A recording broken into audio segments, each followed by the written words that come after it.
Sumainyo ang Panginoon.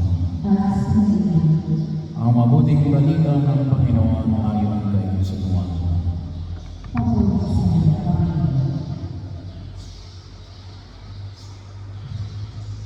Noong panahon yung nakatayo sa tabi ng krus na Jesus ang kanyang ina at ang kapatid na babae nitong si Maria na asawa ni Cleopas.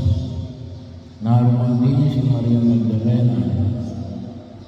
Nang makita ni Jesus ang kanyang ina at ang minamahal niyang alagad sa tabi nito, kanyang sinabi, "Ina, narito ang iyong anak."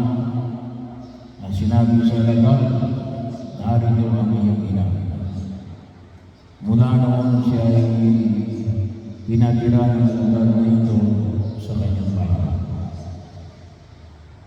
Ang mabuting balita ng Panginoon. Pinipuri